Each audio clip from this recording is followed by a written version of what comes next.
Boa noite a todos. Hoje é o nosso 15º estudo da obra Paulo e Estevão. Nós estamos no momento em que Saulo de Tarso está visitando a Igreja do Caminho, a Casa do Caminho. O nosso querido irmão Estevão está justamente nesse momento fazendo a sua palestra, falando, a presença de Saulo de Tarso, de Sadoc e de outros membros do judaísmo absolutamente não intimidou Estevão. Ele está fazendo o trabalho dele, pregando com a naturalidade de sempre, como se Saulo de Tarso não estivesse ali. Não se intimidou em abordar o nosso Senhor Jesus como o Messias, como o Salvador. Então, a semana passada nós já observamos na abordagem de Estevão a firmeza dele em informar que Jesus é maior do que Moisés.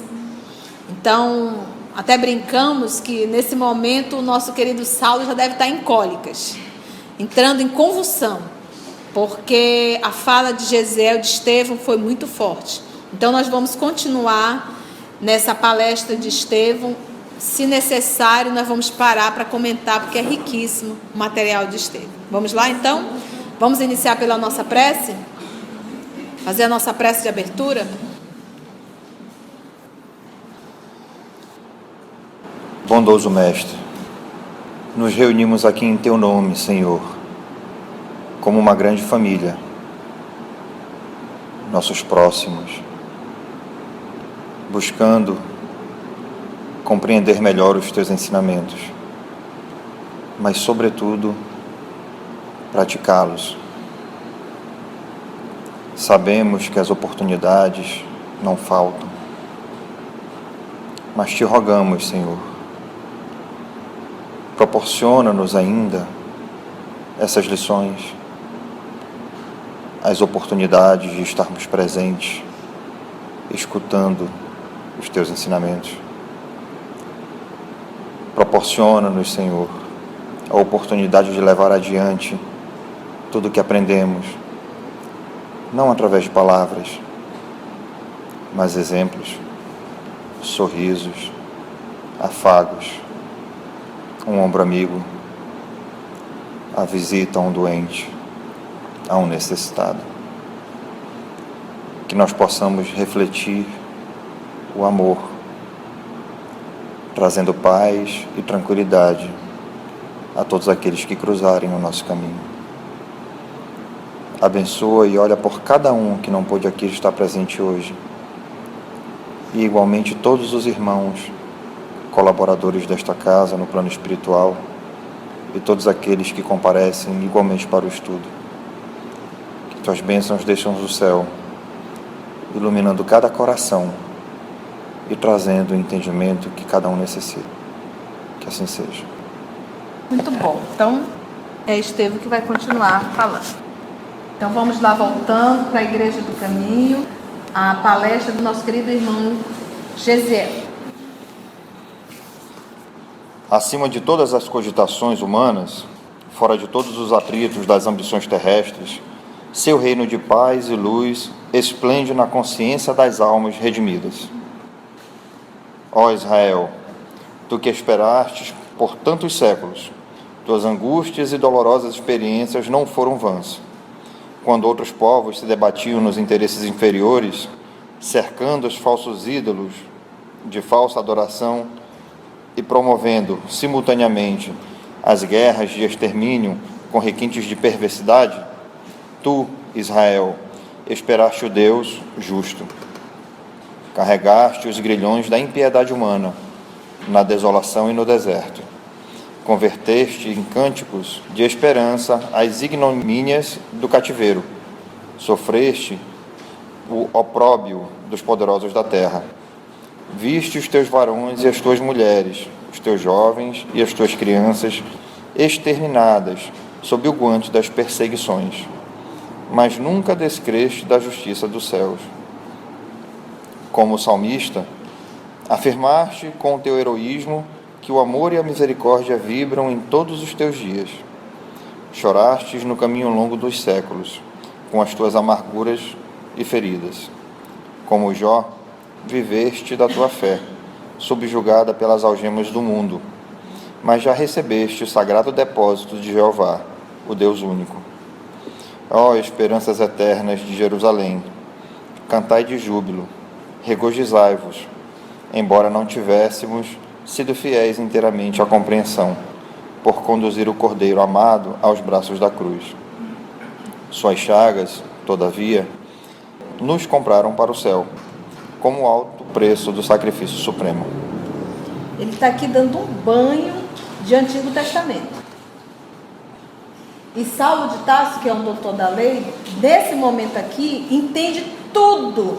O que nós não entendemos, Saulo de Tarso consegue entender tudo. Que falta só? Ele se refere primeiro ao povo escolhido, Israel. Tu que esperaste por tantos séculos, tuas angústias dolorosas e experiências não foram vãs.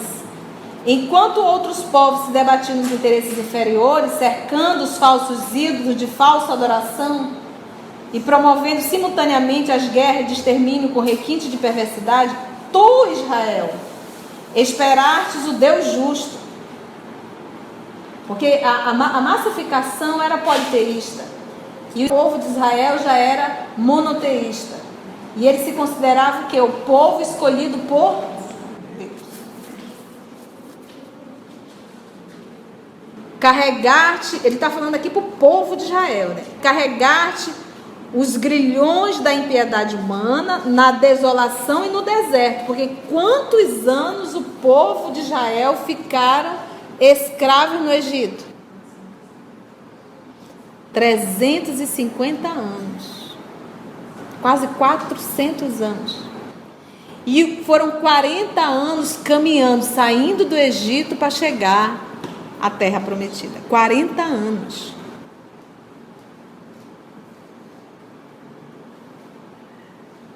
Na desolação e no deserto. Converter-te em cântico de esperança a ignomínias, né, que é a infâmia, a afronta do cativeiro. Sofrer-te a degradação dos poderosos da terra. Viste os teus varões e as tuas mulheres, os teus jovens e as tuas crianças exterminados sob o guante das perseguições. Mas nunca descrestes da justiça dos céus. O povo nunca se rebelou contra Deus. Como salmista, afirmar-te com o teu heroísmo que o amor e a misericórdia vibram em todos os teus dias. Aqui ele está citando um salmo. Não pesquisei para ver qual era. Chorastes no caminho longo dos séculos, com as tuas amarguras e feridas. Porque foram quantos séculos? 3 séculos e meio de escravidão no Egito. Como Jó, viveste da tua fé, subjugada pelas algemas do mundo. Vocês conhecem a história de Jó? Que é uma metáfora.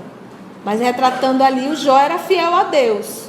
Ah, muito bem, quero ver você ser fiel a Deus perdendo as coisas e as pessoas. E Jó foi perdendo tudo, mas ele nunca se rebelou contra a misericórdia divina. Como Jó, viveste da tua fé, subjugada pelas algemas do mundo, mas já recebestes o sagrado depósito de Jeová. Olha, Deus já lhe fez o pagamento, o Deus único. Ó, esperanças eternas de Jerusalém, cantai de alegria, regozijai-vos, embora não tivemos sido fiéis inteiramente à compreensão, por conduzir o cordeiro, agora ele vem, por conduzir o cordeiro esperado, que é o cordeiro amado, aos braços da cruz. Então ele coloca aí quem? Jesus como o Salvador, como o cordeiro, como o Messias esperado.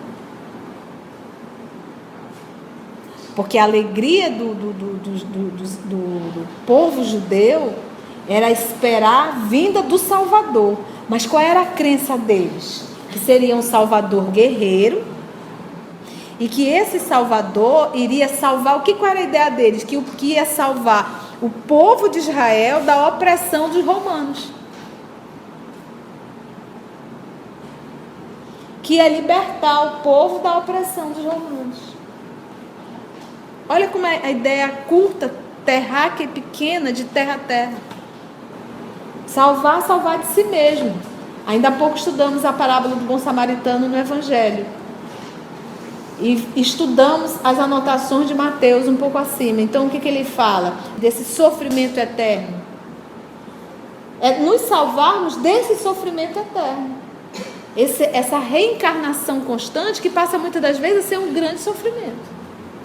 Mas a ideia deles era essa: salvar da opressão dos romanos. Suas chagas, as chagas do nosso Senhor Jesus, todavia, nos compraram para o céu, com um alto preço do sacrifício supremo. Nos compraram para o céu, e disse assim, ó, o fato de nosso Senhor Jesus ter encarnado na terra, ter sofrido e se submetido a conviver com pessoas tão adoecidas como nós, ele nos convidou para o céu, ele nos comprou para o céu, porque através do exemplo dele, ele chamou a cada um de nós a seguir o caminho. Como se essa cena abriu as portas do céu. Morrendo. O corpo, né, sofrendo. Vamos lá. Isaías o contemplou, vergado ao peso de nossas iniquidades, florescendo na aridez dos nossos corações, qual flor do céu num solo adusto. Mas revelou também que, desde a hora da sua extrema renúncia, na morte infamante, a sagrada causa divina prosperaria para sempre em suas mãos.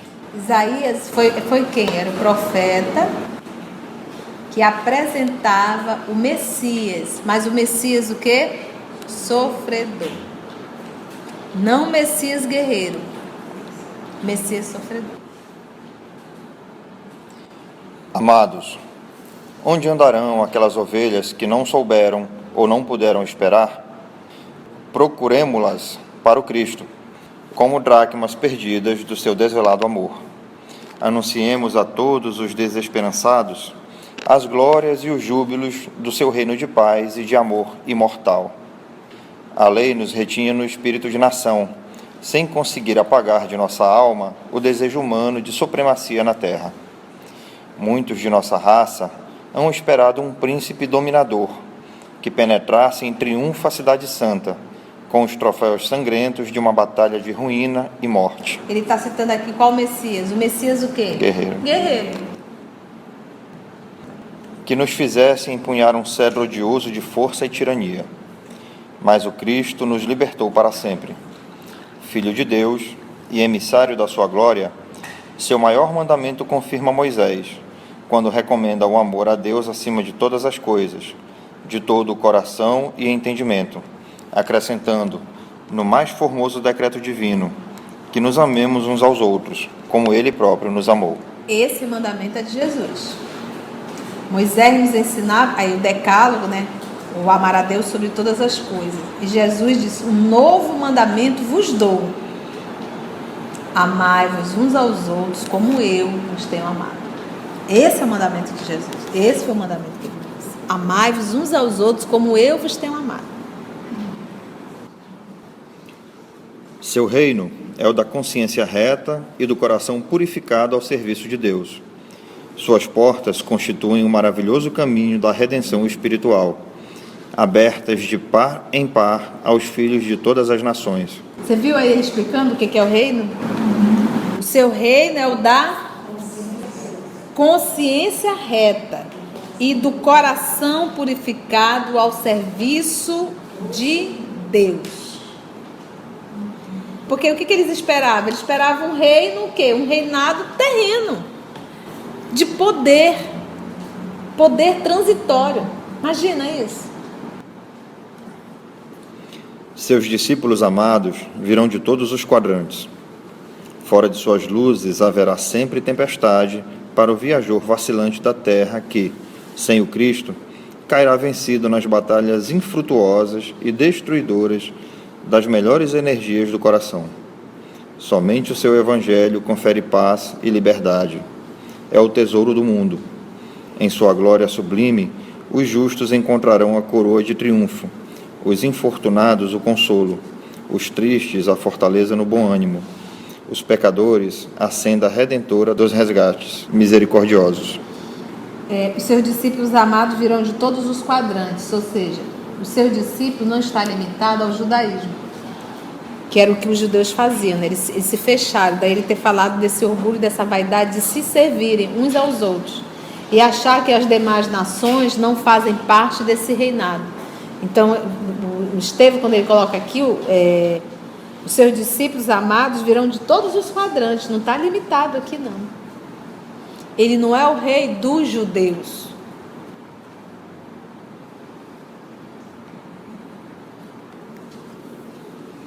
É verdade que o não havíamos compreendido. No grande testemunho, os homens não entenderam sua divina humildade e os mais afeiçoados o abandonaram. São seus discípulos, né? Suas chagas clamaram pela nossa indiferença criminosa. Ninguém poderá eximir-se dessa culpa, visto sermos todos herdeiros das suas dádivas celestiais. Onde todos gozam do benefício, ninguém pode fugir à responsabilidade. É essa a razão porque respondemos pelo crime do Calvário, mas suas feridas foram a nossa luz, seus martírios, o mais ardente apelo de amor, seu exemplo, o roteiro aberto para o bem sublime e imortal. Vinde, pois, comungar conosco à mesa do banquete divino. Não mais as festas do pão putrescível, mas o eterno alimento da alegria e da vida. Não mais o vinho que fermenta, mas o néctar confortante da alma, diluído nos perfumes do amor imortal. O Cristo é a substância da nossa liberdade. Dia virá em que o seu reino abrangerá os filhos do Oriente e do Ocidente, num amplexo de fraternidade e de luz. Então, compreenderemos que o Evangelho é a resposta de Deus aos nossos apelos, em face da lei de Moisés. A lei é humana, o Evangelho é divino. Moisés é o condutor, o Cristo, o Salvador. Os profetas foram mordomos fiéis. Jesus, porém, é o Senhor da vinha. Com a lei, éramos servos. Com o Evangelho, somos filhos livres de um Pai amoroso e justo. Gente, esse final dele aqui acabou com Saulo de Tarso. Agora ele entrou, já deixou de entrar em convulsão, acho que ele desencarnou. Olha, ele coloca Jesus acima de todos. É fantástico. E ele faz o convite: vinde, pois, comungar conosco à mesa do banquete divino. Não mais as festas do pão putrescível, porque não tinha festa do pão ázimo, que eles faziam. Festa das cabanas, comemorações externas, que é esse o movimento que nós temos que fazer. O objetivo do Espiritismo é reviver o cristianismo. Não jamais. E o objetivo do cristianismo era a sua simplicidade, a sua naturalidade, e compreender que todo movimento de renovação é interno, não é externo. É interno. Não mais as festas do pão putrescível, mas o eterno alimento da alegria e da vida. Não mais o vinho que fermenta, mas o néctar confortante da alma, diluídos nos perfumes do amor imortal. O Cristo é a substância da nossa liberdade. Substância da nossa liberdade, meu Deus do céu. É Ele que alimenta, é Ele que nutre, é Ele que fortalece. Dia virá em que o seu reino abrangerá os filhos, aí aqui, ó, do Oriente e do Ocidente, ou seja, todos. Todos. Porque eles achavam que Deus adorava a eles. Aos gentios, não. Aos gentios, não. Deus não adorava os romanos. Deus não adorava os gregos. Deus adorava só os judeus.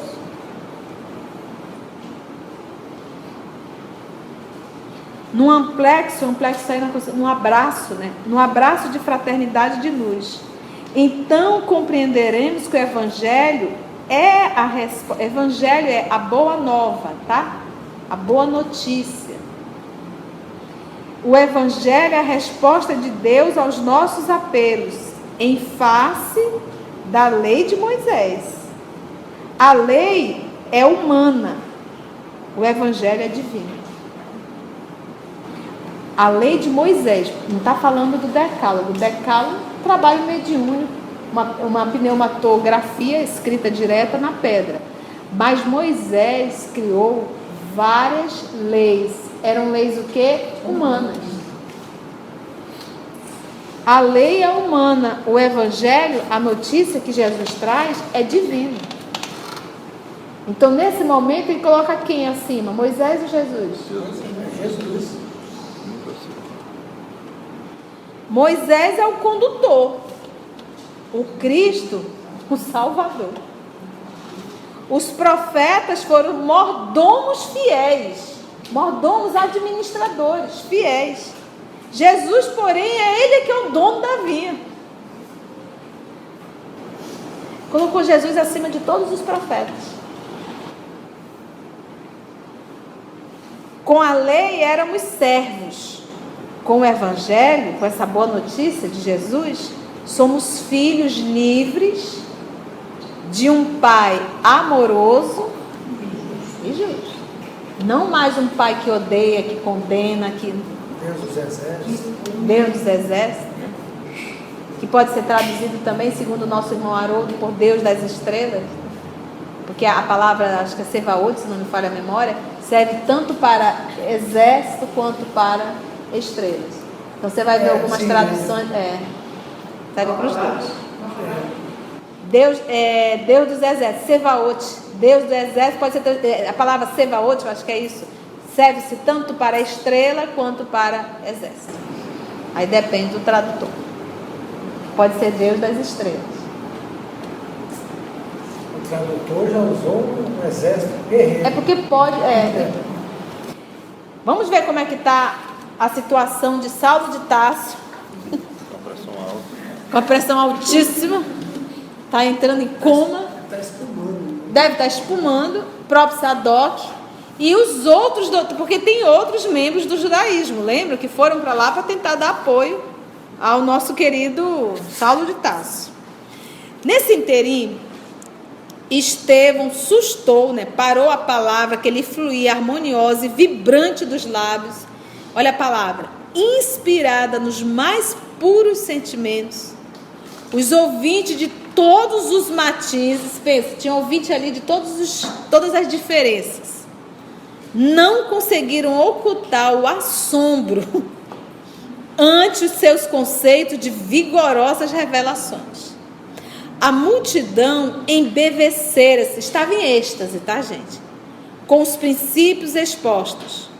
Os mendigos ali aglomerados endereçavam ao pregador um sorriso de aprovação, bem significativo de jubilosas esperanças.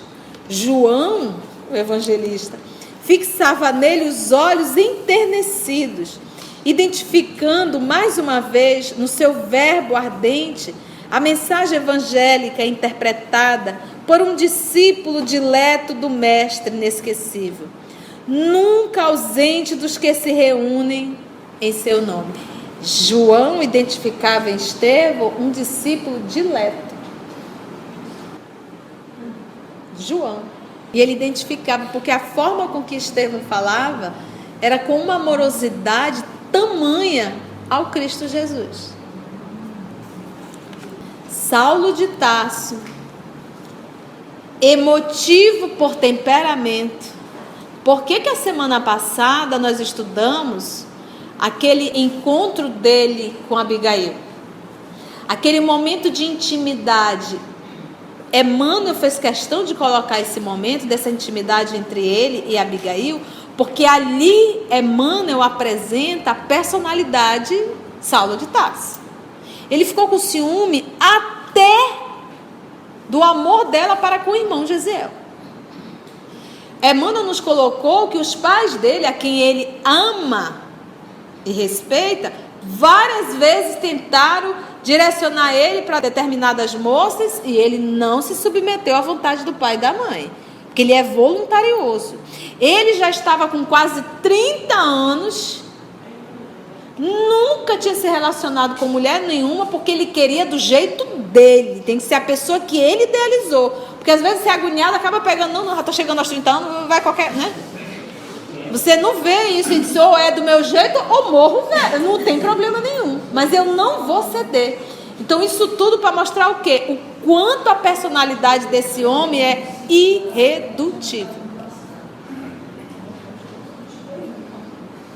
Ele não tem medo e não se submete absolutamente a nada que venha de contra com aquilo que ele idealizou, com aquilo que ele acredita. Então imagina ele ter ouvido tudo isso de Gesiel e ter ouvido de uma forma muito inteligente. Muito inteligente. Porque Gesiel soube arrumar a fala, pegando a citação do Antigo Testamento, ou seja, ô Saulo, o que tu conhece eu também conheço. De quem tu fala eu sei também falar. E eu vou fazer o link entre o Antigo com a boa notícia que Jesus trouxe. Saulo de Tarso, emotivo por temperamento, fundia-se na onda de admiração geral. Porque o rapaz falou muito bem. Mas, altamente surpreendido, verificou a diferença entre a lei e o evangelho. Porque a lei me ensinava a ter medo. O evangelho me coloca na condição de filho de um pai amoroso. Anunciado por aqueles homens estranhos que a sua mentalidade não podia compreender. Analisou de relance o perigo que os novos ensinos acarretavam para o judaísmo dominante. Revoltara-se com o discurso ouvido. Nada obstante, impedia a sua ressonância de misteriosa beleza. Ao seu raciocínio, impunha-se eliminar a confusão que se esboçava a propósito de Moisés. A lei era uma e única. Aquele Cristo que culminou na derrota entre dois ladrões surgia a seus olhos como um mistificador indigno de qualquer consideração. A vitória de Estevão na consciência popular, qual a verificava naquele instante, causava-lhe indignação. Aqueles galileus poderiam ser piedosos, mas não deixavam de ser criminosos pela subversão dos princípios invioláveis da raça. Invioláveis.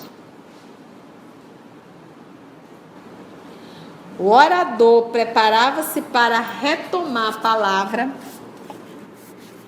momentaneamente interrompida e aguardada com expectação de júbilo geral, de alegria geral, quando o jovem doutor se levantou ousadamente e exclamou quase colérico, incorporado mesmo, frisando os conceitos com evidente ironia. Piedosos galileus, qual o senso de vossas doutrinas estranhas e absurdas? Como ousais proclamar a falsa supremacia de um nazareno obscuro sobre Moisés, na própria Jerusalém, em que se decidem os destinos das tribos de Israel invencível? Quem era esse Cristo? Não foi um simples carpinteiro? Como ousais proclamar a falsa supremacia de um nazareno obscuro sobre Moisés? Porque aquilo que nós falamos na semana passada, Jesus era um galileu, que é da cidade de Nazaré, dentro da Galiléia, filho de uma mulher simples e de um homem que era um carpinteiro.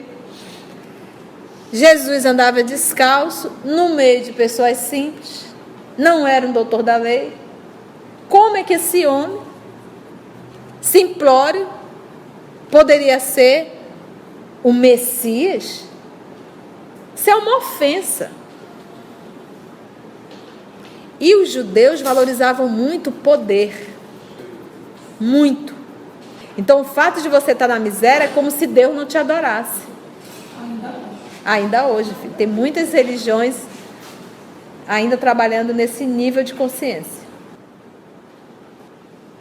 Ao orgulhoso, em tono, né, altivo, majestoso, de inesperada apóstrofe, né, frase enérgica, né, houve no ambiente um tal ou qual retraimento de temor, mas dos desvalidos da sorte. Então os mais simples ficaram com medo, porque imagina um homem daquele se levanta vestido à romana, com aquele vozeirão, agredindo a Estevão, ficaram assim, meu Deus, e agora? Para quem a mensagem do Cristo era o alimento supremo, partiu para Estevão um olhar de defesa e jubiloso entusiasmo. Os apóstolos da Galileia não conseguiam dissimular seu receio. Tiago, João e Pedro, que estavam ali. Tiago estava pálido. Os amigos de Saulo, e esse Tiago aqui é o Tiago menor, tá? O irmão de Levi. Os amigos de Saulo notaram-lhe a máscara escarninha, né, de menosprezo. O pregador, olha só, também empalidecera. Estevão também tomou um choque. Mas revelava no olhar resoluto o mesmo traço de imperturbável serenidade. Ele tomou um choque, mas a confiança estava. Fitando o doutor da lei, o primeiro homem da cidade que se atrevera a perturbar o esforço generoso do evangelismo, sem trair a seiva, né, a energia de amor que lhe desbordava do coração, fez ver a Saulo a sinceridade das suas palavras e a nobreza dos seus pensamentos. E antes que os companheiros voltassem a si da surpresa que o assomara, porque nunca ninguém impediu. No momento, imagina tu tá aqui palestrando, alguém levanta e diz, você! Já naquele tom, como você ousa? Você balança, né? E antes que os companheiros voltassem a si da surpresa que o assomara, com admirável presença de espírito, indiferente à impressão do temor coletivo, obtemperou Estevão. Ainda bem que o Messias fora carpinteiro, porque neste caso, a humanidade já não ficaria sem abrigo. Ele era, de fato, o abrigo da paz e da esperança. Nunca mais andaremos ao léu das tempestades, nem na esteira dos raciocínios quiméricos de quantos vivem pelo cálculo, sem a claridade do sentimento.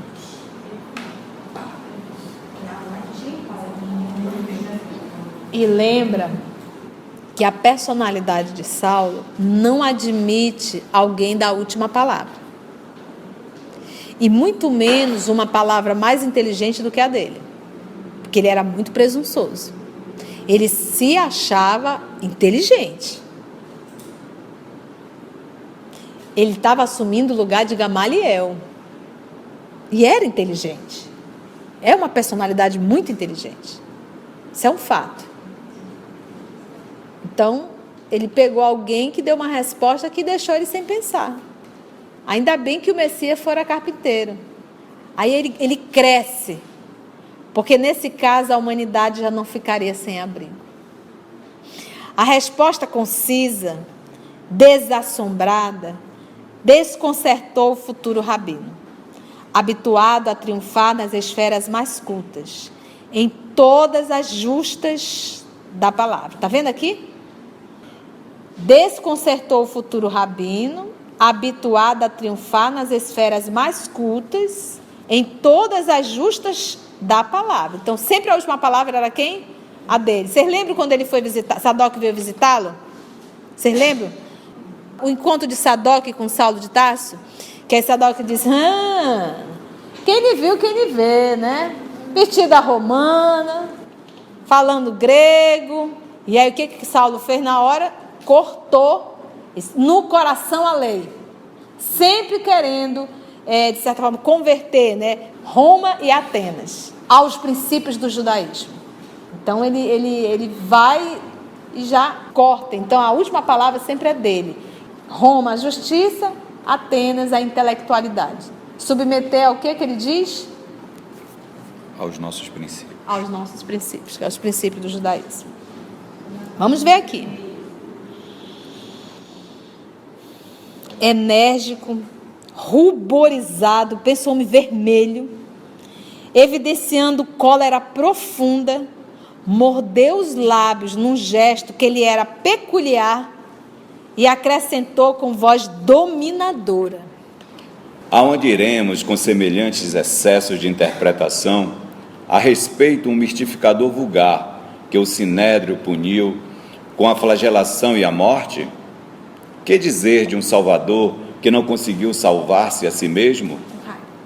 Emissário revestido de celestes poderes, como não evitou a humilhação da sentença infamante? O Deus dos exércitos, olha aqui, tá vendo? Que sequestrou a nação privilegiada ao cativeiro, que a guiou através do deserto, abrindo-lhe a passagem do mar, que lhe saciou a fome com o maná divino e por amor transformou a rocha impassível em fonte de água viva, não teria meios outros de assinalar o seu enviado, senão com uma cruz de martírio entre malfeitores comuns? Tendes nesta casa a glória do Senhor Supremo assim barateada? Todos os doutores do templo conhecem a história do impostor, que celebrizais com a simplicidade da vossa ignorância.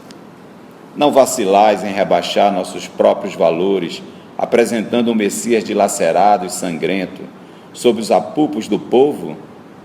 Lançais vergonha sobre Israel e desejais fundar um novo reino? Seria justo dardes a conhecer inteiramente a nós outros o móvel das vossas fábulas piedosas? Que dizer de um Salvador que não conseguiu salvar-se a si mesmo? Era essa a encrenca deles. Se Jesus já... salva a ti mesmo. Então o que eles não aceitavam é como que aquele ser poderia ser um Messias se ele foi crucificado. Como é que Deus permitiu que isso acontecesse? No meio de bandidos. No meio de bandidos. Porque se ele tem... imagina, se ele é o Messias, ele tem poder. E detalhe, tudo ele fez para identificá-lo como Messias. Porque Isaías falava do Messias sofredor. Mas eles não queriam enxergar. Você imagina que, por exemplo, aqui ninguém está falando que Jesus devolveu visão a cego, que Jesus levantou mortos, que Jesus levantou paralíticos, que Jesus limpou a lepra. Ele fez isso muitas e muitas vezes. Mas isso ninguém comenta. O que chamou a atenção, que comenta, é o fato dele ter sido crucificado entre dois ladrões.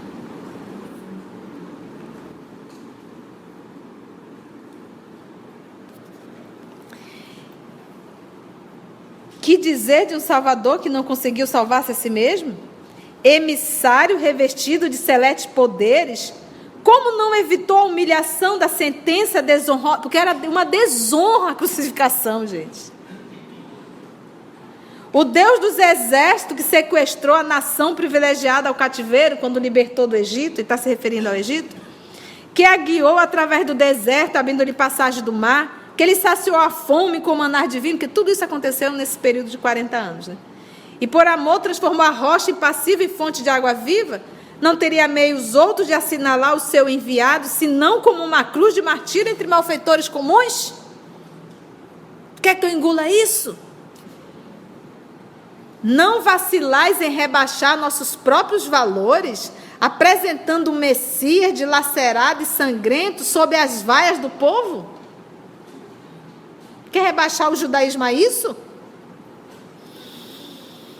Lançais vergonha sobre Israel e desejais fundar um novo reino? Seria justo dar-lhes a conhecer. Vocês entendem Saulo de Tarso?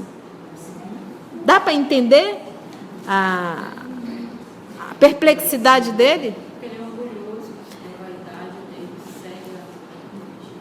cega. E de certa forma, Prepotência.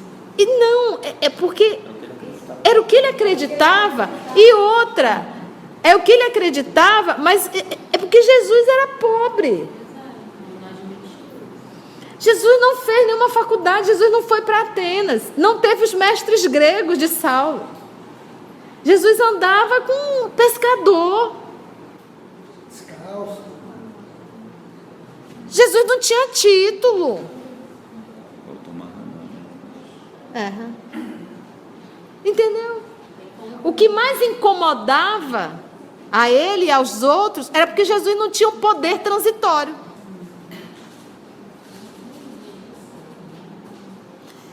Quer ver hoje? Temos 2 palestrantes. Quem é que vai palestrar? O fulano. Títulos, isso. Ok. O segundo palestrante não tem título nenhum. Eu vou para quem tem título. Mudou? Não mudou. Palestrante, Saulo de Tarso. Estudou com os melhores mestres de Atenas e Alexandria.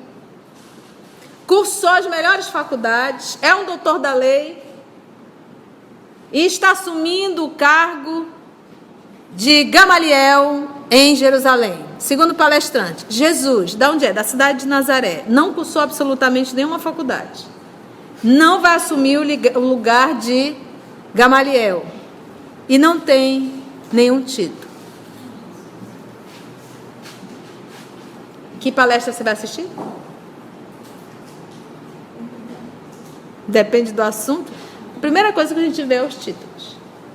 Imagina o que esse homem aqui... Esse aqui é aquele cabeludo que chegou aqui descalço. O outro chegou em 2 cavalos soberbos, uma biga romana, vestido a romana. Presença. Aquele homem deve ser inteligente. Aquele dali não. Então isso irritava profundamente a Saulo de Tarso. Como é que você quer reduzir o judaísmo a um nazareno, ainda por cima da Galiléia? O que pode vir da Galiléia? Lá só tem peixe e frutas. Não tem templo, não tem nenhuma faculdade, não tem nada.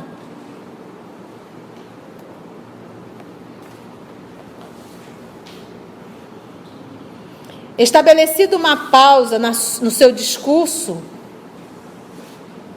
o orador voltou a falar com dignidade. Olha como ele começa. Amigo, Olha a palavra. bem se dizia que o Mestre chegaria ao mundo para a confusão de muitos em Israel. Toda a história edificante do nosso povo é um documento da revelação de Deus. No entanto, não vedes nos efeitos maravilhosos com que a providência guiou as tribos hebreias no passado a manifestação do carinho extremo de um pai desejoso de construir o futuro espiritual de crianças queridas do seu coração? Com o correr do tempo, observamos que a mentalidade infantil enseja mais vastos princípios educativos. O que ontem era carinho é hoje energia oriunda das grandes expressões amorosas da alma.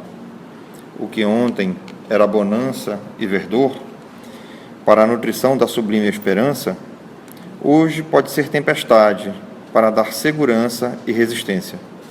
Antigamente, éramos meninos até no trato com a revelação. Agora, porém, os varões e as mulheres de Israel atingiram a condição de adultos no conhecimento. Ele está fazendo uma comparação da idade espiritual. Ele disse, o material que nos foi dado no passado é porque éramos crianças, era o que nós tínhamos como entender. Era aquilo ali. Agora nós crescemos um pouco mais, as lições são maiores. Por isso que Saulo vai escrever uma das cartas deles.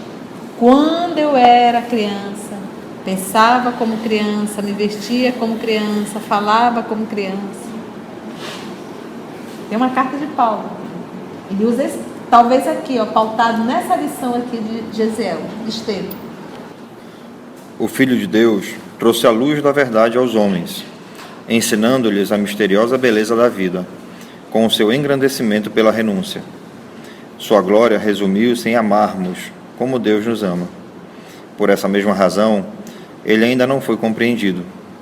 Acaso poderíamos aguardar um Salvador de acordo com os nossos propósitos inferiores?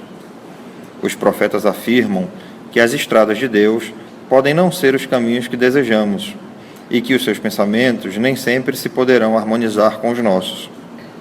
Que dizermos de um Messias que empunhasse um cetro no mundo, disputando com os príncipes da iniquidade um galardão de triunfos sangrentos? Porventura, a terra já não estará farta de batalhas e cadáveres? Perguntemos a um general romano quanto lhe custou o domínio da aldeia mais obscura. Consultemos a lista negra dos triunfadores, segundo as nossas ideias errôneas da vida. Israel jamais poderia esperar um Messias a exibir-se num carro de glórias magnificentes do plano material, suscetível de tombar no primeiro resvaladouro do caminho. Essas expressões transitórias pertencem ao cenário efêmero, no qual a púrpura mais fulgurante volta ao pó. Ao contrário de todos os que pretenderam ensinar a virtude, repousando na satisfação dos próprios sentidos, Jesus executou sua tarefa entre os mais simples ou mais desventurados, em que, muitas vezes, se encontram as manifestações do Pai, que educa, por meio da esperança insatisfeita e das dores que trabalham do berço ao túmulo, a existência humana. O Cristo edificou entre nós o seu reino de amor e paz, sobre alicerces divinos. Sua exemplificação está projetada na alma humana, como luz eterna. Quem de nós, então, compreendendo tudo isso, poderá identificar no missionário de Deus um príncipe belicoso? Não. O Evangelho é amor em sua expressão mais sublime. O Mestre deixou-se imolar, transmitindo-nos o exemplo da redenção pelo amor mais puro. Pastor do imenso rebanho, ele não quer se perca uma só das suas ovelhas bem-amadas, nem determina a morte do pecador. O Cristo é vida, e a salvação que nos trouxe está na sagrada oportunidade da nossa elevação, como filhos de Deus, exercendo os seus gloriosos ensinamentos. Próxima semana nós vamos iniciar o estudo estudando essa fala dele aqui, que é muito rica. Nós não deu para parar, e realmente a ideia era realmente não parar. Deixei o Maurício ler a sequência toda, porque a próxima semana nós vamos ler tópico a tópico para comentar, porque é muito rico essa fala dele aqui, do nosso querido Gesiel. Uma lição fantástica. Olha, que dizermos de um Messias que empunhasse o cetro no mundo, disputando com os príncipes da iniquidade um galardão de triunfos? Galardão é glória?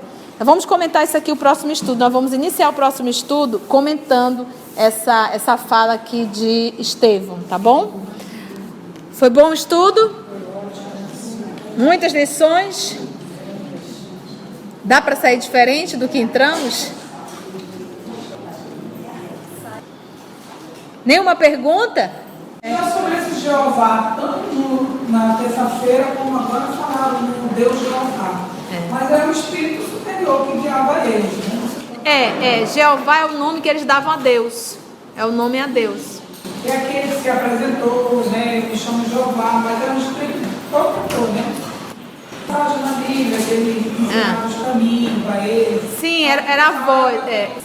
Lembra que todos os espíritos, todas as comunicações, todas as orientações, eles denominavam de Deus. Como se Deus falando, Deus fazendo. Tal qual como hoje, algumas religiões, os espíritos se comunicam, eles dizem que é o quê? Tudo para eles é o quê? O Espírito Santo. Então, todas as comunicações eles denominavam de Deus, entendeu? E nós sabemos que os profetas eram orientados por quem? Por Jesus, gente. Lembra que o nosso Senhor Jesus é o administrador do planeta Terra. Se o papai colocar alguém para administrar, ele não vai ficar tomando a frente não, vai lá e faça. Por isso que eu te chamei. Por isso ele dizer, nosso Senhor Jesus, eu e o Pai somos um só. Porque eu realizo a vontade dele. Jesus deixa bem claro constantemente que ele está para fazer a vontade do Pai. E não a vontade de Jesus, mas a vontade do Pai. E obviamente a vontade do Pai passou a ser também a vontade dele. Ele não fazia, em nenhum momento, Jesus nunca vai interferir, nunca interferiu naquilo que Deus é. Se Deus quer assim, assim vai ser. Se eu tiver que me entregar aos judeus e ser crucificado, eu vou me entregar aos judeus e vou ser crucificado. Essa é a vontade do meu Pai. Igualzinho a gente, né? Conceição, tu terá que ser crucificada. Senhor, dá para negociar? Tentar negociar isso aí. Nenhuma pergunta, então? Podemos, então, orar para irmos para o nosso lar? Vamos fazer a nossa prece de encerramento?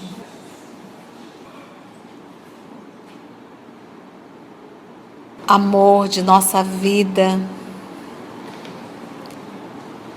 divino amigo Jesus, nós te agradecemos mais uma vez por essa oportunidade que o Senhor concedeu a cada um de nós de estarmos aqui reunidos em Teu nome, do estudo que realizamos e esse convite constante de viver no mundo, mas pensando já como gente mais amadurecida, entendendo que viver na terra é um ato de sacrifício, de renúncia, de resignação. E vamos te pedir essa noite, Jesus, que nos ajude para não cairmos em tentação, para não darmos oportunidade ao mal, para estarmos em sintonia com o bem e percebermos o quão grandioso é sacrifício contigo, o esforço para derrotar o mal que ainda existe quase sempre dentro de nós mesmos. Muito obrigada, Jesus, por esse momento, pela tua presença, pela presença dos amigos espirituais. E nos protege, Jesus, nos libertando e nos livrando do mal, para que possamos perseverar no bem e conseguirmos o objetivo que o Pai traçou para cada um de nós, a nossa evolução espiritual. Muito obrigada, amor de nossa vida.